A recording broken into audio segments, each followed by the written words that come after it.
अमरावती के पूर्व मनपा आयुक्त और प्रशासकीय कार्यकाल में मनपा क्षेत्र में सभी संपत्तियों के किए गए सर्वेक्षण के बाद प्रॉपर्टी टैक्स बढ़ाए जाने की चर्चाओं को विराम लगाते हुए नए मनपा आयुक्त देवीदास पवार ने कहा कि सर्वेक्षण में जो नई प्रॉपर्टी पाई गई है और जिन लोगों ने अपनी संपत्ति पर अतिरिक्त निर्माण कार्य किया है केवल उनका टैक्स बढ़ाकर दिया जाएगा। हाल ही में मनपा प्रशासन द्वारा घर टैक्स बढ़ोतरी के संदर्भ में जाहिर नोटिस प्रकाशित की गई, जिसके बाद सर्वेक्षण में जो नई प्रॉपर्टी पाई गई उस पर टैक्स लगाया जाने वाला है। हर घर हुए सर्वेक्षण में जहां पर अतिरिक्त कंस्ट्रक्शन पाया गया उन्हें भी अतिरिक्त टैक्स बढ़ाकर भेजा जाने वाला है। शहर में सर्वेक्षण के बाद चल रही तरह तरह की चर्चाओं पर विराम लगाते हुए मनपा आयुक्त देवीदास पवार ने मंडल न्यूज से कहा कि अमरावती में प्रॉपर्टी टैक्स नहीं बढ़ाया जा रहा, बल्कि नए इमारत धारकों और जिन प्रॉपर्टी धारकों ने अब तक टैक्स अदा किया उसी स्थान पर अतिरिक्त कंस्ट्रक्शन किया उन्हें टैक्स बढ़ाकर दिया जाएगा।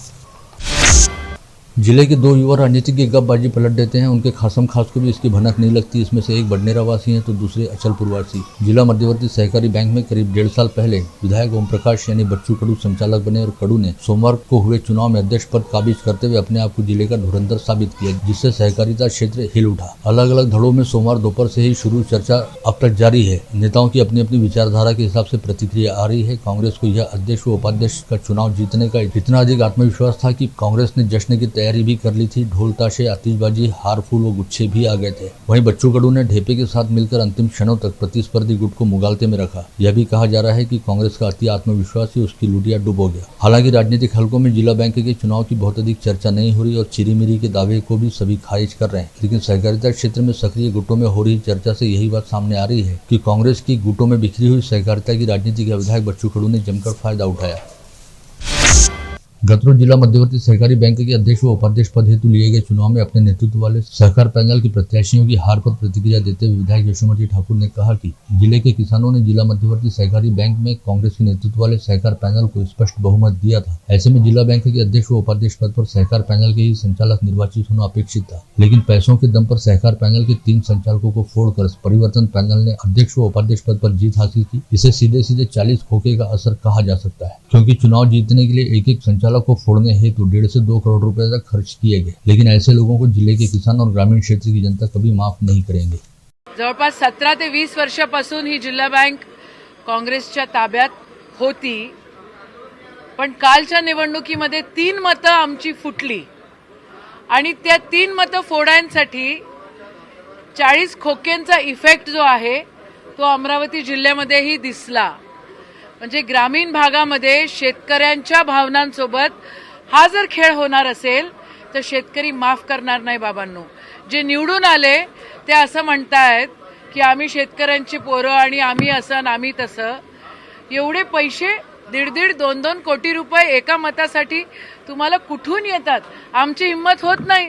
म्हणजे आम्ही पण खूप सारं राजकारण लहानपणापासून बघितलेलं आहे, सत्ता बघितलेली आहे, पण या प्रकारची ऊतमात आम्ही कधीही बघितलेली नाही। आणि जे संचालक फुटले त्याही लोकांना शेतकरी माफ करणार नाही, ही वास्तविकता आहे। महाराष्ट्राचं वातावरण या 40 खोके एकदम ओके आणि एकदम ओकेचा कार्यक्रम चांगला चाललाय। शेतकरी या लोकांना कधीही माफ करू शकत नाही। गतरोज जिला वकील संघ द्वारा पंजाबराव देशमुख मेडिकल कॉलेज के छत्रपति शिवाजी महाराज सभागार में दिवंगत D.R. सिन्हा स्मृति व्याख्यानमाला का आयोजन किया गया था, जिसमें सर्वोच्च न्यायालय के न्यायमूर्ति भूषण गवई ने मार्गदर्शन पर उद्बोधन करते हुए कहा कि डॉक्टर बाबा साहब आम्बेडकर ने देश को भारतीय संविधान के रूप में एक धरोहर प्रदान की है। उस समय जिन समिति सदस्यों ने इसका निर्माण किया उन्होंने राजनीतिक समानता के साथ ही समाज में आर्थिक व सामाजिक समानता निर्माण हो सके, इसे लेकर पूरा प्रयास किया। यही वजह है कि अन्य पड़ोसी देशों के मुकाबले भारत में अमन व शांति आज भी बरकरार है और देश में सामाजिक व आर्थिक रूप से कोई अस्थिरता नहीं है। गतरोज शिंदे गुट वाली शिवसेना की ओर से सांस्कृतिक भवन में स्वातंत्र्यवीर विनायक दामोदर सावरकर की जीवनी पर आधारित सागरा प्राण तड़मड़ला नाटिका का आयोजन किया गया था, जिसे शहर वासियों की ओर से अभूतपूर्व प्रतिसाद मिला। सावरकर के विचारों को घर घर पहुंचाने के उद्देश्य से इस नाटक का मंचन किया गया था, जिसे देखकर सभी दर्शक मंत्रमुग्ध हो गए थे। इस नाटक के आयोजन का उद्घाटन करने के लिए जिले के पूर्व सांसद आनंदराव अड़सू लंबे समय बाद अमरावती में दिखाई दिए। वहीं इस अवसर पर भारतीय जनता पार्टी के नवनियुक्त शहराध्यक्ष प्रवीण पोटे, पूर्व सभागृह नेता तुषार भारती, शिवसेना के जिला प्रमुख गोपाल अरबट व रवि गणोरकर बतौर प्रमुख अतिथि उपस्थित थे। अमरावती सहित विदर्भ क्षेत्र की कुलस्वामिनी के रूप में विख्यात अंबादेवी मंदिर परिसर में स्थित अश्मयुगीन गुफा के भीतर पाषाणों पर कई तरह के चित्र उकेरे हुए हैं, जिन्हें लेकर लंबे समय से संशोधन चल रहा है। इसी संशोधन के तहत इस अश्मयुगीन गुफा में एक स्थान पर सप्तपदी कमल का चित्र उकेरा हुआ पाया गया। इस चित्र को खोजने वाले संशोधक विजय इंगोले व उनकी टीम द्वारा अब इसे लेकर और भी अधिक संशोधन किया जा रहा है। डॉक्टर विजय इंगोले के मुताबिक यह अश्मयुगीन गुफा ईसा पूर्व 4000 वर्ष पहले वैदिक काल के समय बनाई गई हो सकती है और उसी वैदिक काल के दौरान इस अश्मयुगीन गुफा में विभिन्न तरह के चित्र सांकेतिक तौर पर बनाए गए रहे होंगे। राज्य सरकार के नगर विकास विभाग द्वारा गट अ व गट ब के पदों पर सीधी सेवा व पदोन्नति से नियुक्ति हेतु आज विभाग निहाय तबादला सूची जारी की गई, जिसमें अलग अलग संभागों के 6 पालिका मुख्याधिकारियों सहित 2 सहायक आयुक्तों का तबादला किया गया। इस तबादला सूची के तहत अमरावती संभाग में मोर्शी नगर पालिका की मुख्याधिकारी गीता ठाकरे को अकोला महानगर पालिका में उपायुक्त पद पर प्रमोशन के साथ तबादला दिया गया। राज्यसभा सांसद अनिल बोंडे ने केंद्रीय रेल मंत्रालय तथा दूरसंचार व सूचना प्रौद्योगिकी मंत्रालय का जिम्मा संभालने वाले केंद्रीय मंत्री अश्विनी वैष्णव को 2 ज्ञापन सौंपते हुए मेलघाट क्षेत्र में बीएसएनएल की सेवा को अच्छी तरह से शुरू करने तथा फिलहाल नरखेड़ से बडनेरा तक चलाई जा रही ट्रेन नागपुर नरखेड़ भूसावल चलाए जाने की मांग की।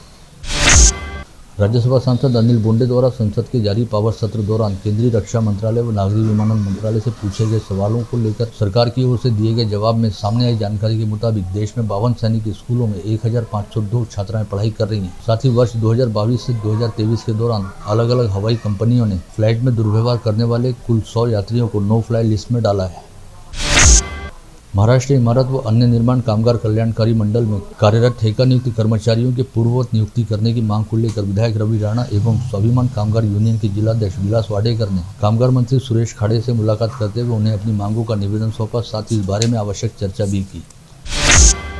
पिछले 2 दिनों से दिन में मौसम खुला रहने के बाद रात को जिले में भारी वर्षा हो रही है। जिले में बांधों के पांडलोट क्षेत्र में पानी बरसता रहने और बांधों का जलस्तर अपेक्षित की तुलना में अधिक रहने से मंगलवार 25 जुलाई को मोर्शी के अपर वर्धा बांध के 3 गेट, अमरावती व वर्धा जिले की सीमा पर स्थित बगाजी सागर बांध के 7 गेट खुले रखकर वर्धा नदी में पानी छोड़ा जा रहा है। इस बार जून माह में थोड़ा विलंब से सक्रिय हुए मानसून के दौरान जिले के 24 राजस्व मंडलों में 8 बार अतिवृष्टि हुई, जिसके चलते जिले के 58,565 हेक्टेयर क्षेत्र में फसलों का बड़े पैमाने पर नुकसान हुआ। साथ ही 115 हेक्टेयर क्षेत्र में खेती की उपजाऊ मिट्टी बह जाने के चलते भी काफी नुकसान हुआ है। इसके अलावा वर्षा जनित हादसों में 7 लोगों की जानें गई है, वहीं 105 जानवरों की मौत हुई है। अगले माह 15 अगस्त को भारतीय स्वाधीनता दिवस का 76वां वर्धापन दिवस मनाया जाएगा। इस अवसर पर मुख्य सरकारी समारोह का आयोजन विभागीय आयुक्त कार्यालय में होगा। ऐसे में आयोजन की सफलता हेतु जिलाधीश सौरभ कटियार ने आज अपने कार्यालय में समीक्षा बैठक बुलाते हुए सभी विभागों को आपसी समन्वय के साथ काम करने का निर्देश जारी किया। इस समीक्षा बैठक में प्रशासन एवं पुलिस के विभिन्न वरिष्ठ अधिकारी उपस्थित थे। रामचंद्र दीक्षित ट्रस्ट द्वारा गौड़ ब्राह्मण सभा को दान किया गया 100 वर्ष पुराना दीक्षितवाड़ा इस समय अति जर्जर अवस्था में है। मनपा के भाजित बाजार जोन कार्यालय द्वारा इस जर्जर इमारत को ढहाने की सभी प्रक्रिया पूर्ण कर ली गई थी, लेकिन एंड समय पर किराएदार द्वारा स्थगनादेश लाए जाने के कारण इमारत को ढहाने की कार्रवाई फिलहाल रोक दी गई। अमरावती महानगर पालिका द्वारा तपोवन परिसर में प्रधानमंत्री आवास योजना बिल्डिंग में वृक्षारोपण किया गया। इस अवसर पर मनपा आयुक्त देवीदास पवार के हाथों तपोवन परिसर स्थित पीएम आवास योजना बिल्डिंग में वृक्षारोपण करते हुए क्षेत्र में वृक्षारोपण करने हेतु विभिन्न प्रजातियों के पौधे उपलब्ध कराए गए। सामाजिक कामों में हमेशा ही सक्रिय रहने वाले उद्योजक व समाजसेवी नितिन कदम ने अपनी संकल्प बहुउद्देशीय संस्था के मार्फत ग्रामीण क्षेत्र में लोगों के घरों तक जाकर सहायता पहुंचाने हेतु संकल्प सहायता सप्ताह का आयोजन किया, जिसके तहत 1350 परिवारों को आंधी तूफान व अतिवृष्टि की वजह से घरों का नुकसान होने पर ताड़पत्रियों का वितरण किया गया। विगत 21 जुलाई को डफरीन अस्पताल में निर्मला गहिरवार नामक एक महिला को प्रसूति के लिए भर्ती कराया गया था, जिसे AB पॉजिटिव रक्त की सख्त जरूरत थी और इस महिला का सिजेरियन ऑपरेशन होना था। यह पता चलते ही शिवसेना के जिला प्रमुख गोपाल अरबट ने तुरंत ही पार्टी की महिला महानगर संगठक रश्मि ताड़े से संपर्क करते हुए रक्त की व्यवस्था करने हेतु कहा। रक्त की व्यवस्था हो जाने के चलते उस महिला का सिजेरियन सफलतापूर्वक हुआ और उस महिला ने एक स्वस्थ बच्चे को जन्म दिया। अमरावती के नवनियुक्त जिलाधीश सौरभ कटियार का जिले की सांसद नवनीत राणा तथा बडनेरा निर्वाचन क्षेत्र के विधायक रवि राणा की ओर से युवा स्वाभिमान पार्टी के पदाधिकारियों ने पुष्पगुच्छ देकर स्वागत किया। वंचित बहुजन आघाड़ी द्वारा मनपा आयुक्त देवीदास पवार को सौंपे गए ज्ञापन में आरोप लगाया गया कि शहर के प्रत्येक प्रभाग में साफ सफाई हेतु 54 कर्मचारियों की नियुक्ति आवश्यक रहने के बावजूद केवल 10 से 12 सफाई कर्मियों को काम पर लगाया जाता है, जिसकी वजह से साफ सफाई सही तरीके से नहीं होती। यही वजह है कि शहर में जगह जगह कचरे व गंदगी की ढेर लगने के साथ ही डेंगू व मलेरिया जैसी बीमारियां बढ़ रही हैं। वाम मोर्चा ने आज दोपहर राजकमल चौराहे पर तीव्र प्रदर्शन करते हुए मणिपुर की घटना का निषेध किया और मणिपुर की घटना के लिए भाजपा की बीरेन्द्र सिंह सरकार और केंद्र की नरेंद्र मोदी सरकार को विफल बताते हुए आरोप लगाया कि केंद्र सरकार की धर्मांधु और विनाशक आर्थिक नीतियों की वजह से मणिपुर संकट बढ़ रहा है। महाराष्ट्र बिजली कामगार संघ द्वारा बालाजी रक्तपेढ़ी की सहायता से केडिया नगर स्थित संगठन के कार्यालय में रक्तदान शिविर व भारतीय मजदूर संघ के वर्धापन दिवस कार्यक्रम का आयोजन किया गया।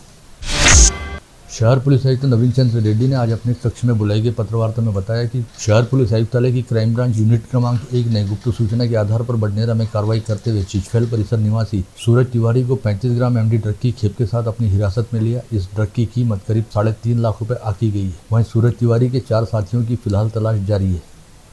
इस समय पत्रकारों द्वारा पूछे गए सवाल के जवाब में सीपी रेड्डी ने बताया कि विगत दिनों शहर के वेलकम पॉइंट स्थित निजी बस अड्डे के आसपास सुरक्षा के लिहाज से शहर यातायात पुलिस विभाग द्वारा सीसीटीवी कैमरे लगाए गए। साथ ही शहर में कुल 150 स्थानों पर सीसीटीवी कैमरे लगाए जाने का नियोजन किया जा रहा है। शहर पुलिस आयुक्तालय के फेजरपुरा और राजापेट पुलिस थाना क्षेत्र अंतर्गत 3 नाबालिग लड़कियों के अकस्मात ही अपने घर से लापता हो जाने के मामले सामने आए। तीनों ही मामलों में लड़कियों के परिजनों ने नाबालिगों को बहला फुसलाकर भगा लिए जाने का संदेह जताया। ऐसे में पुलिस ने संदिग्धों के खिलाफ अपहरण का मामला दर्ज करते हुए जाँच शुरू की। बुल्ढाना जिले के घाटखंड में मंगलवार की सुबह राज्य परिवहन निगम की एक बस पलट गई, जिसमें सवार कम से कम 10 यात्रियों के घायल होने के समाचार हैं। यह दुर्घटना आज सुबह करीब 9:45 बजे के आसपास घटित हुई, जब यह बस 56 यात्रियों को लेकर बुल्ढाना से मलकापुर की ओर जा रही थी। यह बस जब राजूर घाट खंड से गुजर रही थी तभी इसका ब्रेक फेल हो गया और यह बस खाई में पलट गई। स्थानीय एमआईडीसी परिसर स्थित एक ढेप बनाने के कारखाने में सोमवार को हुई मजदूर की मौत के बाद परिजनों ने मंगलवार की शाम मृतक मजदूर का शव राजापेट थाना लेकर पहुंचने के बाद काफी हंगामा किया। मृतक के परिजनों ने पुलिस के सामने मांग रखी कि कारखाने के मालिक पर जब तक अपराध दर्ज नहीं होता तब तक वे मृतक का शव थाने से बाहर नहीं निकालेंगे। पुलिस के आश्वासन के बाद लगभग 20 मिनट तक यह नाटकीय घटनाक्रम चलता रहा। प्राप्त जानकारी के अनुसार एमआईडीसी परिसर में एक ढेप बनाने का कारखाना है, जिसमें मृतक अनिल आजनकर काम करता था। मृतक के परिजनों का आरोप है कि कारखाना मालिक सोमवार का दिन होने के बावजूद भी कारखाना शुरू रखकर मजदूरों से काम करवा रहा था, जिस दौरान अनिल की संदेहास्पद मौत हो गई। सूचना मिलने पर मृतक के परिजनों ने मृतक का शव जिला सरकारी अस्पताल से शव विच्छेदन के बाद शव को लेकर सीधा राजापेट थाना पहुंचने के बाद जहां परिजन आक्रामक रूप दिखाते हुए कारखाने के मालिक पर अपराध दर्ज करके वो मृतक के परिवार को मुआवजा देने की मांग करते हुए अपराध दर्ज होने तक मृतक का शव थाना परिसर से बाहर न ले जाने की जिद करने लगे। करीब 20 मिनट तक चले इस घटनाक्रम में मृतक का शव थाना परिसर में ही पड़ा रहा। जब पुलिस की ओर से परिजनों को कारखाना मालिक पर अपराध दर्ज करने का आश्वासन दिया गया, तब मृतक अनिल आजनकर के परिजनों ने अपना आंदोलन वापस लिया। एक माणसाची माणुसकी म्हणून आज एवढा मोठा वाईट प्रसंग त्या लहान लहान पोरावर येत असताना तो मालक भेटायला सुद्धा घरी नाही। हे दुःखद बातमी आहे। माणुसकीला काळीमा फासणारी गोष्ट आहे। मालकाला दडपण्याचा प्रयत्न केला का? मालकाला हे प्रकरण पूर्णपणे 100% दडपण्याचा प्रकार केला आणि मदतही काहीच नाही, बोलायलाही तयार नाही। आज सकाळी आम्ही 50-50 लोक त्याच्याकडे गेलो, तो एक शब्दही बोलायला तयार नाही। मी विचार करून सांगतो म्हणे अर्ध्या घंट्यानं। 10 मिनिटात तो माणूस मेल्यानंतर हा अर्ध्या घंट्यानं काय विचार करून सांगणार आहे? सकाळपासून त्याचा फोन नाही, पत्ता नाही, काहीच नाही, काही नाही आणि शांत अस्वस्थ मस्त कंपनीत बसलेला आहे। लक्ष्मी ऑइल मिल मध्ये इथे काम करतोय एमआयडीसी मध्ये।